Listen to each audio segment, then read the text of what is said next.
16ই বৈশাখ, অক্ষয় তৃতীয়ার দিন, তাই তো মা?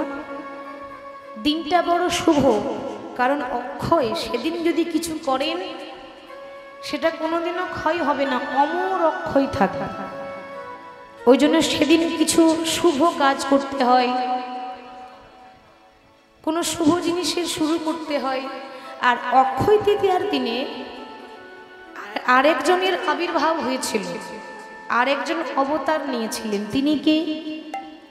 ভগবানের যত যত অবতার আছে, সেই 10টা অবতারের মধ্যে 6 নম্বর অবতার, ষষ্ঠ অবতার পরশুরাম। সেই দিনটাকে বলা হয় পরশুরাম জয়ন্তী। তো পরশুরাম তিনি ভগবানেরই আরেক অবতার, ষষ্ঠ অবতার। তার জীবনীর কথা কি বলবো, যতগুলো অবতার ভগবানের হয়েছিল তার থেকে পরশুরামের অবতারটা একটু আলাদা। কিরকম? কেউ যদি অন্যায় করত, কেউ যদি খারাপ কাজ করত, তাকে কি করত? সে কঠোরভাবে শাস্তি দিত।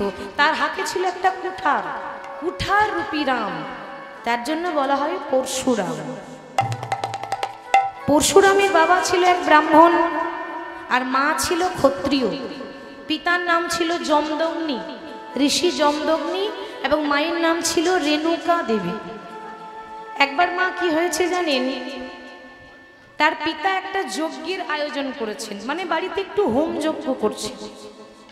আর ওই পরশুরামের মাকে বলেছে যে তুমি একটু গঙ্গা জল নিয়ে এসো, যজ্ঞে গঙ্গা জল লাগবে। এখন ওই রেণুকা দেবী গঙ্গা জল আনতে গিয়ে গঙ্গা নদীতে গিয়ে এখন সেখানে এক রমণীর সঙ্গে দেখা।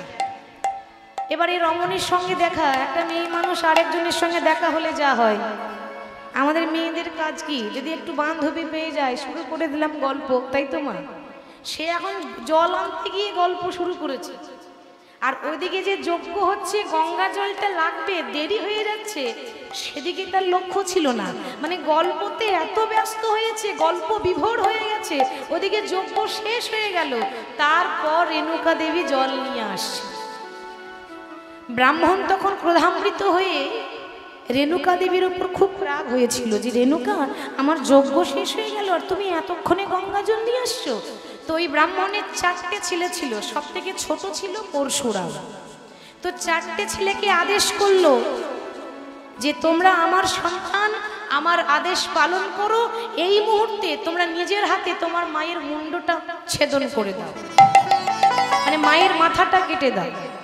তো 4টে ছেলের মধ্যে 3জন বলছে বাবা তুমি যা বলবে তাই করব, কিন্তু সন্তান হয়ে মায়ের মাথা আমরা কাটতে পারবো না। মায়ের মুন্ড কাটা যায়, এ তো ঘোর অপরাধ। কিন্তু সব থেকে যে ছোট পরশুরাম, সে আদেশ পালন করেছিল, মানে বাবার আদেশ সে খুব পালন করত। তার হাতে যে কুঠার ছিল, সে কুঠার দিয়ে সে নিজের মায়ের গলাটা কেটে দিয়েছে। বাবার আদেশ পালন করতে গিয়ে ছেলে হয়ে মায়ের গলা কেটেছিল এই পরশুরাম। তারপর বাবা কিন্তু ছেলেকে পরীক্ষা করছে, মা ভাববেন না কিন্তু যে এটা বাবার রাগ, তা নয়, পরীক্ষা করছে, দেখি ছেলে বাবার কথা কত রাখতে পারে। আচ্ছা পরশুরাম, তুমি তো তোমার মায়ের গলাটা কেটেছো, এবার তোমার আরো যে 3টে ভাই আছে, 3টে ভাইয়ের গলাটা কেটে দাও। তা পরশুরাম ওই বাবার আদেশ পালন করতে গিয়ে আরো 3টে ভাই ছিল, তাদেরও গলা কেটেছিল।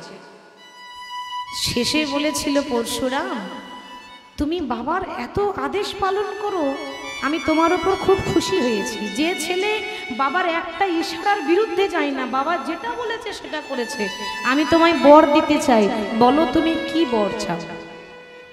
পরশুরাম তখন বলেছিল পিতা, আমি নিজের হাতে তো আমার ভাইদের গলা কেটেছি, মায়ের গলা কেটেছি, আমার বর অন্য কিছু চাই না। তুমি যদি আমাকে বর দিতে চাও তাহলে আমার মাকে ফিরিয়ে দাও আর আমার ভাইদেরকে ফিরিয়ে দাও, তারা যেন আবার জীবন ফিরে পায়। তো আবার জীবন ফিরে পেয়েছিল। তার পিতা আশীর্বাদ করে আবার কিন্তু তার মাকে পুনরায় জীবন দিয়েছিল আর তার ভাইদেরও জীবন দিয়েছিল। এটা শুধু বাবা পরীক্ষা করে দেখলো ছেলে আমার আদেশ কত পালন করে দেখবে।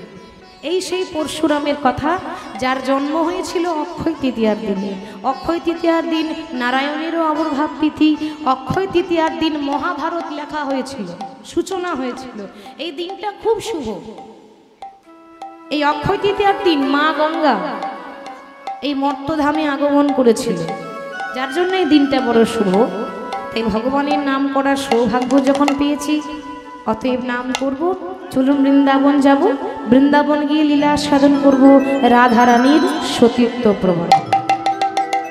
তো আমার সঙ্গে বৃন্দাবন কে কে যাবেন একটু হাত তুলে দেখান দেখি সবাই। বাহ, মায়েরা আজকে তৈরি হয়ে এসেছে। আর ওই পেছনে মায়েরা আপনারা যাবেন না? যাবেন তো? বেশ, লক্ষ্মী মা আমার, হাত তুলে দেন তাহলে। যাদের হাত আছে তুলুন, যাদের নেই তোলার দরকার নেই, মায়েরা তুলে দিয়েছে। আছে এদিকে বাবার, আপনারা যাবেন না?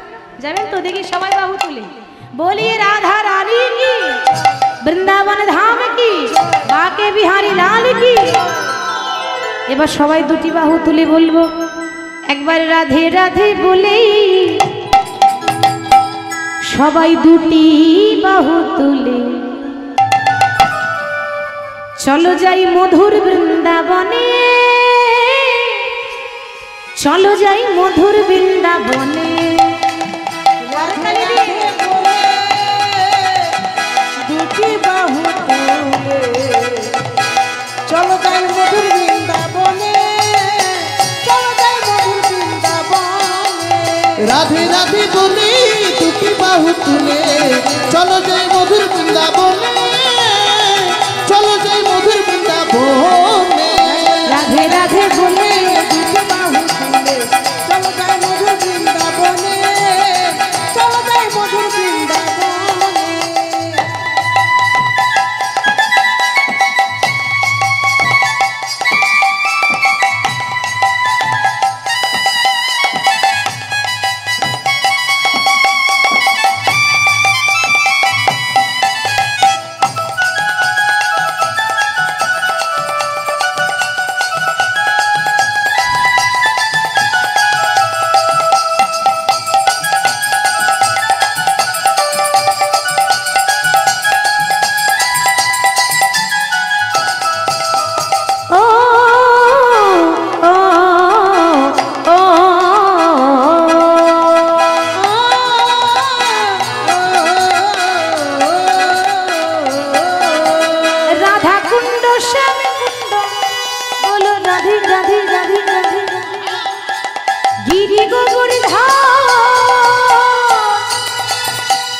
মধুর মধুর বংশী বাজে সেই তো বৃন্দাবন। রাধা কুণ্ড শ্যামে কুণ্ড গিরি গোবর্ধন, মধুর মধুর বংশী বাজে সেই তো বৃন্দাবন। রাধা কুণ্ড শ্যামে কুণ্ড গিরি গোবর্ধন,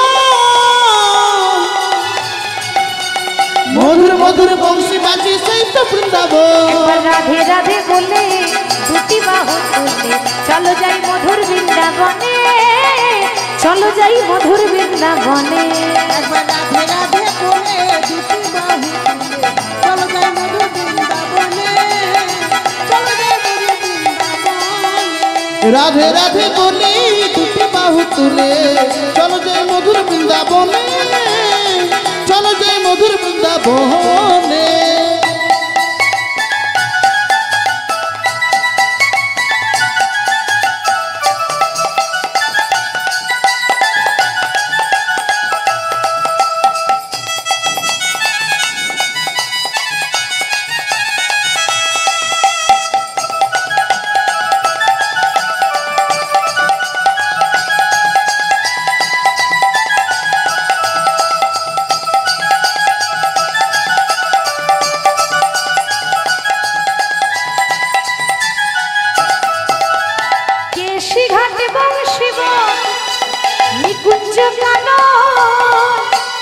গিরিধারী গোপীনাথ মদন মোহন, কেশিঘাটি বংশী নিকুঞ্জ কানন, গিরিধারী গোপীনাথ মদন মোহন। কেশিঘাটি বংশী নিকুঞ্জ কানন, মধুর মধুর বংশী বাজে সেই তো বৃন্দাবন। একবার রাধে রাধে বলে দুটি বাহু তুলে চলো যাই মধুর বৃন্দাবনে, চলো যাই মধুর বৃন্দাবনে।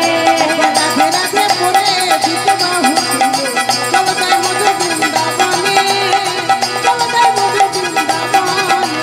রাধে রাধে বলে দুটি বাহু তুলে চলো যাই মধুর বৃন্দাবনে চলো যাই মধুর বৃন্দাবনে बोलिए राधा रानी की जय। वृंदावन धाम की जय। बाप के बिहारी लाल की জয়। আমরা রাধে রাধে বলে বৃন্দাবনে এসেছি, বিষয়ে এসেছি আস্বাদন করব মহাসতী রাধারানী। ভগবান আজকে প্রমাণ করেছিলেন বা পরীক্ষা নিয়েছিলেন যে রাধারানী কত বড় সতী, সেই প্রমাণ আজকে ভগবান দিয়েছিলেন। তো আজকে বৃন্দাবনে আপনারা সবাই জানেন মা, বৃন্দাবনে দুটো কুণ্ড আছে, একটা শ্যাম কুণ্ড আর একটা রাধা কুণ্ড। ওই রাধা কুণ্ড তীরে প্রাণ গোবিন্দ আমার বসে আছেন। ঠিক সেই সময়ে ওদিকে শ্রীমতী রাধারানী আমার বাদিনীর ঘর ছেড়ে ওই যমুনাতে জল আনতে যাওয়ার ছলনা করে প্রাণ গোবিন্দের চরণতলে এসে বসলেন। কিন্তু রাধারানী মনের দশা ভালো নয়, মানে এসেছে কিন্তু মন ভারী করে আছে, যেন মনে হচ্ছে তার মনের মধ্যে কোনো কষ্ট আছে, তার মনের মধ্যে কোনো যন্ত্রণা আছে। তো গোবিন্দ তখন হঠাৎ রাধারানীকে বলছে, রাধে তুমি এত কষ্ট করে এলে, অথচ তুমি আমার চরণ তলে বসে আছো কিন্তু কথা বলছো না কেন? রাধারানী তখন বলেছিল, প্রাণনাথ আমি কোনোদিন তোমার কাছে গাড়ি বাড়ি টাকা পয়সা কিচ্ছু চাই না। এ জগতে যারা ভক্ত হয় মা, তারা কোনোদিনও ভগবানের কাছে গাড়ি বাড়ি টাকা পয়সা চায় না গো। তাদের মনে একটাই বাসনা থাকে, প্রভু এ জনমে নয়, প্রতি জনম জনম আমি যেন তোমার চরণে আশ্রয় নিতে পারি, প্রতি জনম জনম যেন আমি তোমার চরণে ঠাঁই পাই। এটা হচ্ছে একটা ভক্তের লক্ষণ। মাগো এ জগতে যারাই ভগবানকে ভালোবাসে তাদের জীবনী বড় কষ্টের জীবনী হয়, তাই না? যারাই দেখবেন হরি হরি বলে, যারা বেশি ভগবানকে ভালোবাসে, ভগবানের কাজই হচ্ছে তাদেরকে পথের কাঙাল করে দেওয়া। ভগবানের কাজই হচ্ছে তাকে রাস্তার ভিখারি করে দেওয়া। এই তো ভগবানের কাজ। এই যে যুগে আমরা বাস করছি, এই যে কলিযুগ, আচ্ছা মা এই কলিযুগটা ভালো না খারাপ? কি মনে হয় আপনাদের? ভালো, বেশ। আচ্ছা এদিকে মা, কলিযুগ ভালো না খারাপ? যা মনে হয় বলুন। এই কলিযুগটা ভালো, বেশ। আচ্ছা বাবা আপনারা কি বলবেন, কলিযুগ ভালো না খারাপ? খারাপ, বেশ। অনেকে ভাবছে মাগো চারিদিকে এত অন্যায় হচ্ছে, এত অত্যাচার হচ্ছে, এত মারামারি কাটাকাটি হচ্ছে, কি গো চলছে তো? তা চারিদিকে এত মারামারি কাটাকাটি চলছে, এত হানাহানি চলছে, এই দুর্দশা দেখার পর কলিযুগ ভালো কি করে হয়? এটা মানুষের প্রশ্ন। কি করে ভালো? কলির ছেলে মেয়েরা একটা যদি ভুল করে দেয়, আমরা কি বলি? কলির ছেলে তো বলি তো মা। একটা গন্ডগোল, কলিযুগের ছেলে বাবা আর কত যে দেখতে হবে। তাহলে এই কলিযুগটা পাপে পরিপূর্ণ। একবার পঞ্চ পাণ্ডবের মধ্যে সব থেকে যে বড় ভাই ধর্মরাজ যুধিষ্ঠির, এই যুধিষ্ঠির কিন্তু সিংহাসনে বসেছিল। ঠিক সেই সময়ে একজন আসছেন যে দেখতে একেবারে ভয়ঙ্কর চেহারা, কুৎসিত, যে হচ্ছে কলি মহারাজ। মানে এবার দাপর যুগ শেষ হবে, কলিযুগ আসবে। তাই ওই কলি মহারাজ ওই যুধিষ্ঠিরের কাছে এসে বলছে, মহারাজ এ জগতে সবাই বলে আপনি নাকি জীবনেও মিথ্যা কথা বলেন না। এ জগতে সবাই বলে আপনি একটা সত্যবাদী রাজা, আপনি ধর্মরাজ যুধিষ্ঠির, আপনি নাকি শুধু ধর্ম তাকিয়ে কর্ম করেন। আপনি যদি এতই ধার্মিক হবেন তাহলে আমার চারটে প্রশ্ন আছে, উত্তর দিতে হবে। যুধিষ্ঠির বলছে, কি প্রশ্ন বলো? আমার প্রথম প্রশ্ন হলো এই, এক ঘড়া দুধ 7টা ঘড়াই ভরে গেল, কিন্তু 7 ঘড়া দুধ একটা ঘড়াই ভরছে না কেন? এই প্রশ্নের উত্তর দিতে হবে। তো অর্জুন দাঁড়িয়েছিল, ভীম দাঁড়িয়েছিল, নকুল দাঁড়িয়েছিল, সহদেব দাঁড়িয়েছিল। তারা ভাবছে এটা আবার কেমন প্রশ্ন, এক ঘড়া দুধ 7 ঘড়াই ভরে গেল, আবার 7 ঘড়া দুধ 8 ঘড়াই ভরছে না কেন? হরি বল বাবা। উত্তরটা কিন্তু খুব সহজ, তাই না মা? প্রশ্নটা শুনতে যত কঠিন, উত্তরটা সহজ। এর উত্তর হচ্ছে এক ঘড়া দুধ 7 ঘড়াই ভরে গেল, মানে এক মা বড় কষ্ট করে নিজের সন্তানদেরকে লালন পালন করে। ঘরে যদি পয়সা না থাকে, পরের ঘরে বাসন মেজে, পরের ঘরে কাজ করে মা চেষ্টা করে যে আমার জীবন তো যা হলো হলো, আমার জীবন তো দুঃখের পেরিয়ে গেল, আমার ছেলে মেয়েরা যেন ভালো থাকে।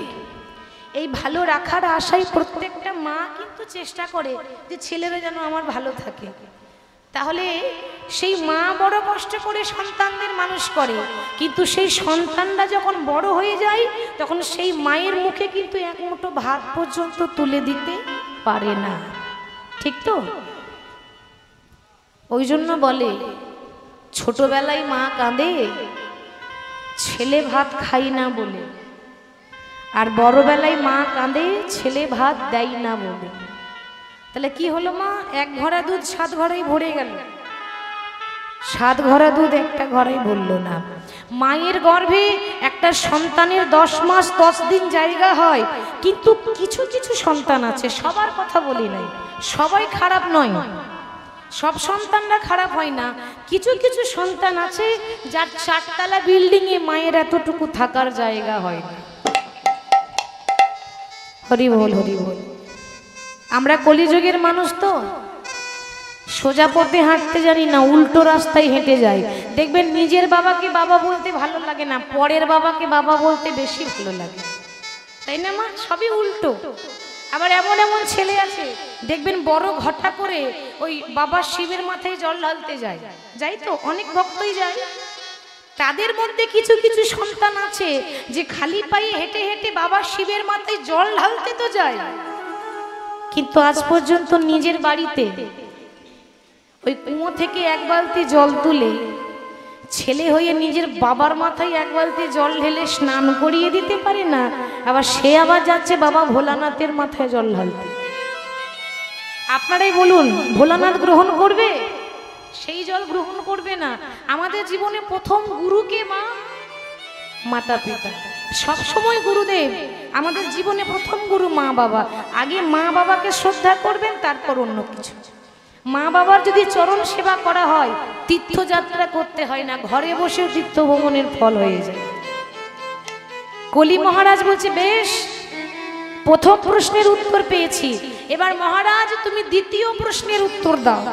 দ্বিতীয় প্রশ্ন কি না, এক ব্যক্তি সে ফসল লাগিয়েছে, চাষ করবে বলে ফসল লাগিয়েছে, এখন ফসলটা যেন ওই ছাগল গরুতে যেন না খেয়ে নেয়, তার জন্য বেশ ঘিরে দিয়েছে, মানে বেড়া দিয়ে দিয়েছে। এখন কিছুদিন পর দেখা গেল কি না, ওই বেড়াটাই ফসল খাচ্ছে। তার মানে কি, যাকে দিয়ে গেলাম একটু রক্ষা করবে, সেই আবার ফসলটা খাচ্ছে কেন? তখন যুধিষ্ঠির বলছে, এটা তো উত্তরটা খুব সহজ, যেই রক্ষক সেই ভক্ষক। কি গো, ঠিক তো? যাকে আপনি ভাবছেন যে ও খুব ভালো, আপনার পাশে আছে, সারা জীবন থাকবে, সে ভালো নয়, মোটেও ভাববেন না, বিশ্বাস করবেন না। সে আপনার কাছে ভালো হতে পারে, আপনার পেছনে গিয়ে নিন্দা করবে। যাকেই বিশ্বাস করবেন সেই আপনার সঙ্গে বিশ্বাসঘাতকতা করে। এটা কলিযুগ, এই কলিযুগে এটাই হয়। আচ্ছা বেশ, তা না হয় মানলাম। আমার 3 নাম্বার প্রশ্ন। কি প্রশ্ন না, একটা ছুঁচ। ওমা, আমরা যে কাপড় সেলাই করি ছুঁচ, ওই ছুঁচের মধ্যে একটা তো ছিদ্র থাকে, তো ছুঁচের ছিদ্রের মধ্যে গোটা হাতি পেরিয়ে গেল আর লেজটা আটকে গেল কেন? বলে বাবা ওইটুকু ছুঁচ, আবার ওই ছিদ্রে হাতি পেরিয়ে যায়, লেজটা আটকে গেল কেন? বলে এটাও খুব সহজ কথা। দেখবেন যখন কোনো বাবা ছেলের বিয়ে দেয়, ছেলের বিয়ে মানে বাবা কত টাকা যে পণ পাবে তার ঠিক নাই, তাই না? গাড়ি বাড়ি পাবে, টাকা পয়সা, পণ পাবে, খাট বিছানা আলমারি, বিয়েতে অনেক কিছু পাই ছেলের বিয়েতে। এইবার যে না থাকলে বিয়েটাই হবে না, সে কে গো? ব্রাহ্মণ, পুরোহিত মশাই। তিনি না থাকলে তো বিয়ে সারবে কে? তো লাখ লাখ টাকা খরচ করে প্যান্ডেল করে, লাখ লাখ টাকা খরচ করে খাবারের ব্যবস্থা করে, লাইটিং করে, কিন্তু পুরোহিত ঠাকুর মশাই বেলায় ওই 101 টাকা দক্ষিণা দিয়ে বলে ঠাকুর মশাই ওইটুকু নেন, আর পাচ্ছি না। কি গো মা, সত্যি করে বলুন তো, বলে কি না? লাখ টাকা খরচ করে প্যান্ডেল করলো, খাবার আয়োজন করলো, আর ঠাকুর মশাই বেলে 101 টাকা দক্ষিণা। আমাদেরকেও এরকম বলে বাইনা করার সময়, সবাই নয় তবে দু একজন আছে এরকম বলে, দিদি আমরা খুব গরিব মানুষ, আপনি না এলে বুঝতে পারবেন না, খুব কষ্ট করে করায়। দু এক জায়গায় হয় এরকম। এখন যাই না যাই গিয়ে দেখি এক একজনের 4 তলা করে বিল্ডিং, হরি হরি বল, মানে উল্টো হয়ে যায়। তা যাই হোক, এটা কলিযুগ তো, এরকমই বল, এরকমই কলিযুগের দশা। আচ্ছা বেশ, আমার শেষ প্রশ্ন এই যে একটা নদী দু রকমের জল যাচ্ছে, একটা পরিষ্কার জল, একটা নোংরা জল। এই কলিযুগের মানুষ পরিষ্কার জলে স্নান না করে নোংরা জলে স্নান করে কেন? এর উত্তরটা দিতে হবে। বলে খুব সহজ, আজকে এখানে হরিনাম হচ্ছে, আর যদি অর্কেস্ট্রার হতো, কি গো মা জায়গা দিতে পারতেন? এই জায়গাগুলো দিতে পারতেন না, পাশের গ্রাম থেকে 4 চাকা গাড়ি করে আসতো, জায়গা দেওয়া যেত না। কিন্তু মনে রাখবেন, আমি কোনো সঙ্গীতকে অপমান করছি না, সঙ্গীত মা সরস্বতীর দান, কোনো সঙ্গীত থেকে অপমান করিনি, কিন্তু এক একটা সঙ্গীতের এক একটা করে মাধুর্য থাকে। তো যেমন ভগবানের নাম যতক্ষণ শুনবেন মনটা একটু শান্তি থাকবে, শান্ত হয়ে যাবে। আর যদি কোনো ফাংশন হয় তাহলে আর স্থির হয়ে বসে থাকতে মন হবে? যা গান ধরেছে একবার ড্যান্স দিলে হয়, কি গো মনে হয় তো? আর থাকা যাচ্ছে না, এবার একবার ড্যান্স দিলেই হয়। তা কেন এরকম মনে হয়? এক একটা গানের এক একটা করে ভাগ থাকে। অন্যান্য সঙ্গীত সেগুলো মনকে চঞ্চল করে, আপনাকে উগ্র করে, কিন্তু হরিনাম যেখানে চঞ্চল হবে না, হরিনাম তো ঠাকুরের নাম, তো শান্তি থাকে। এই হচ্ছে কলি। তাহলে বলছে মহারাজ তুমি 4টে প্রশ্নের উত্তর দিলে, এবার শেষ প্রশ্ন বলো যে কলিযুগে এত পাপ হচ্ছে, এখন মুক্তির পথ কি? বলে মুক্তির রাস্তা একটাই, সেটা হচ্ছে মধুমাখা হরিনাম। এই হরিনামই পারে আমাদেরকে উদ্ধার করতে। এই হরিনামে, সেই হরি নামে, কি গো ঠিক তো? এই হরিনামে, সেই হরি নামে, নিরজনে জপ হরিনাম মন রে, নিরজনে জপ হরিনাম। সে হরি নামে নিরজনে জপ হরিনাম মন রে, নিরজনে জপ হরিনাম। এই হরি নামে, সেই হরি নামে, নিরজনে জপ হরিনাম মন রে, নিরজনে জপ হরিনাম। এই হরিনামে, সেই হরিনামে, নিরজন জপ হরিনাম মন রে, নিরজন জপ হরিনাম।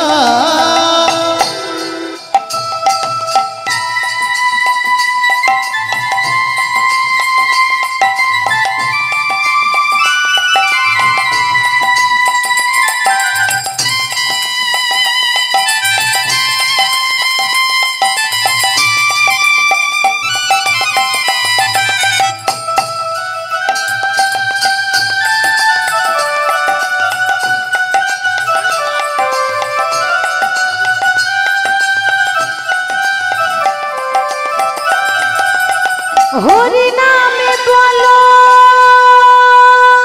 রে ভাই,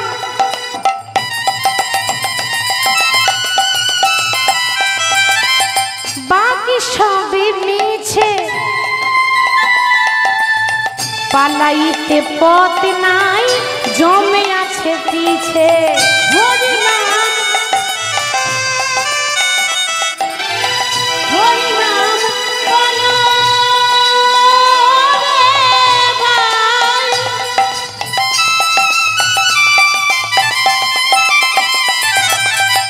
আরে সবই মিলছে, বলাইতে পথ নাই, জমে আছে পিছে। হরি নামে বলো রে ভাই,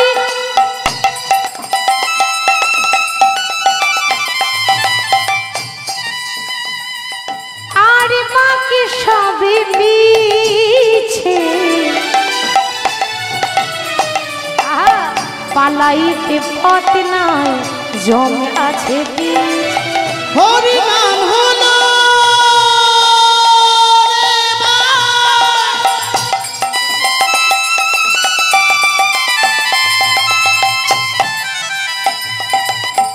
আর সব মিছে, হরি বল হরি বল। পালাইবা পথ নাই জমাজ পিছে। এই হরি নামে সেই হরি নামে নিরজনে জপ হরি নাম মন রে নিরজনে জপ হরি নাম।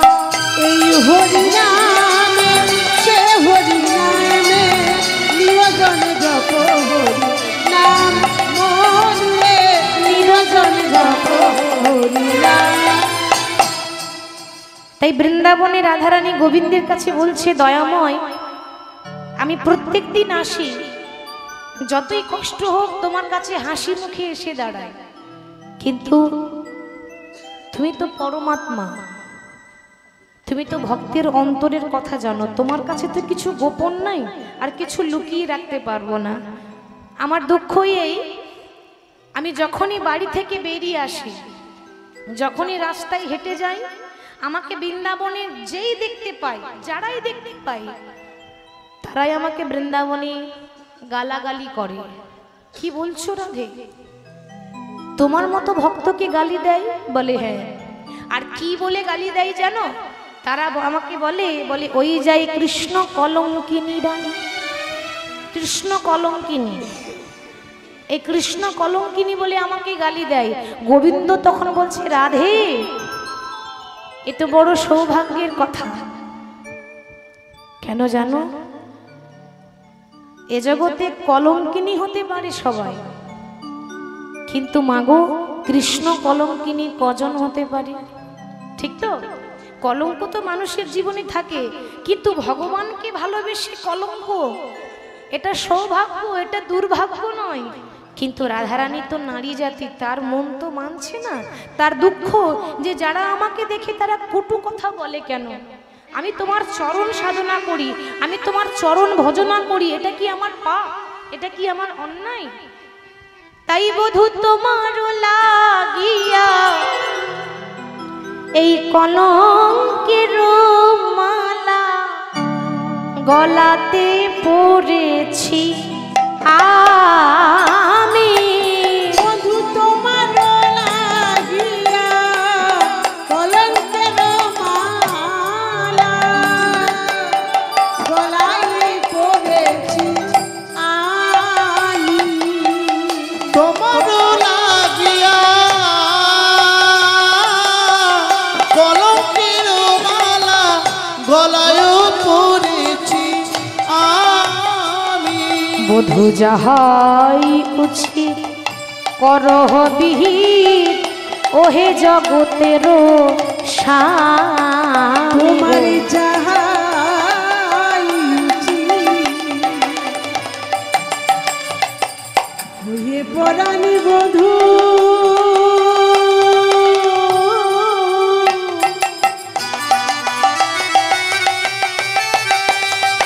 আমি তোমায় ভালোবাসি বলে আমায় সবাই বলে কৃষ্ণ কলঙ্কিনী। তোমারই যাহাই উচিত করবি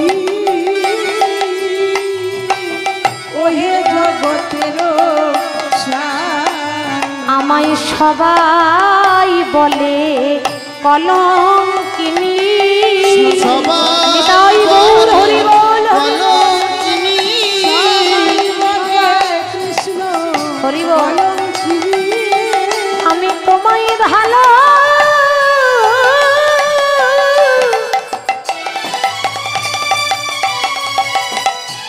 তোমায় ভালোবাসি বলে সবাই বলে কৃষ্ণ কলঙ্কিনী। আমি তোমায় ভালো বধূ তোমায় ভালোবাসি বলে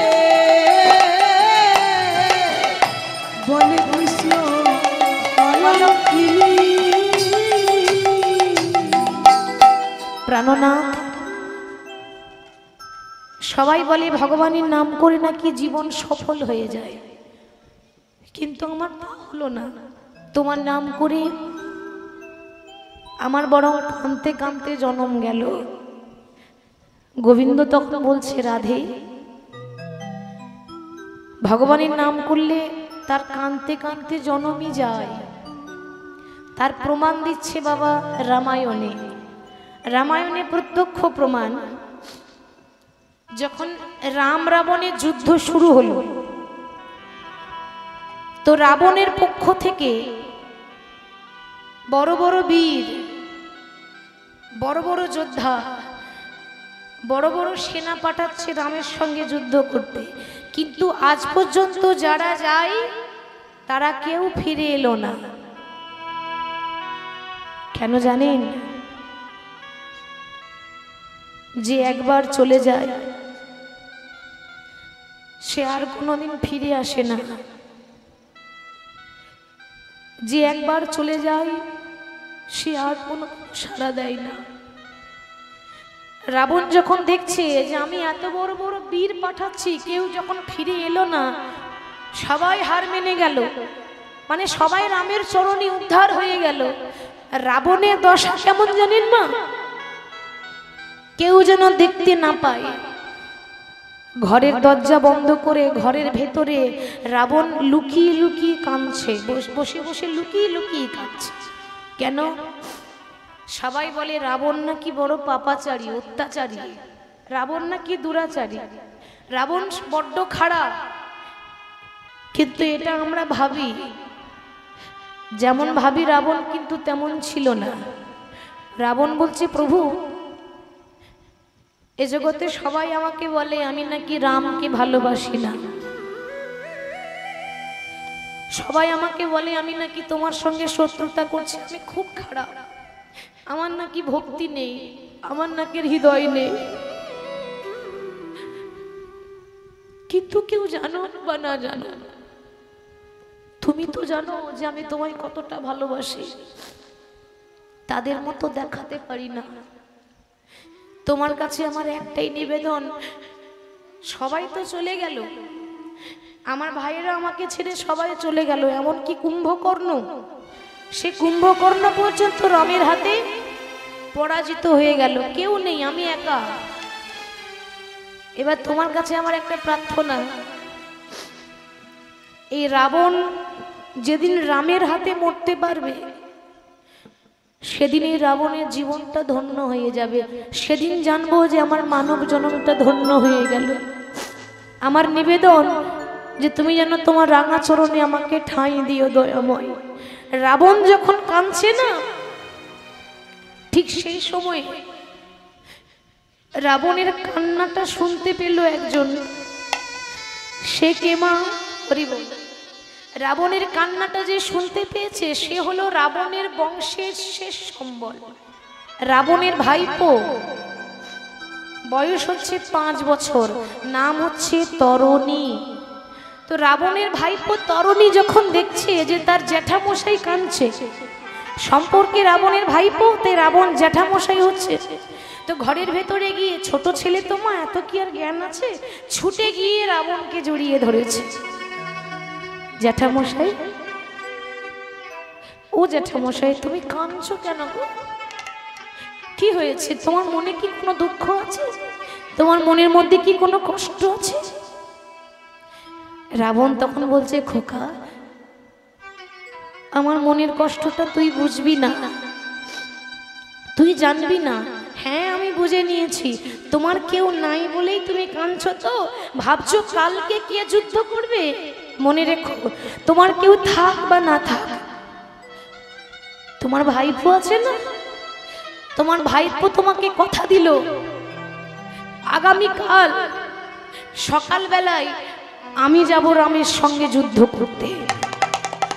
খোকা, তুই পারবি না, তুই এখন অনেক ছোট, সবে তো 5 বছরের একটা শিশু। ওরে, লড়াই করতে গেলে শরীরের বল দরকার, যুদ্ধ করতে গেলে ক্ষমতার দরকার, যাত্রার দ্বারা যুদ্ধ করা, লড়াই করার কাজ নয়, তুই পারবি না, তোর তো শক্তি নেই। ছোট্ট ছেলে তরুণী বলছে, বয়স 5 বছরের হতে পারে, ভক্তি ছিল অটুট। বলছে, জ্যাঠামশাই তুমি ঠিক বলেছ, শক্তি আমার নাই, কিন্তু ভক্তি তো আছে। আমার মা যখন রাত্রিবেলায় আমায় ঘুম পাড়িয়ে দেয়, আমাকে তখন বলে দেয়, খোকারে, ভগবানের কাছে যেতে গেলে কখনো বল দেখাস না, শরীরের বল দেখিয়ে নয়। কেন?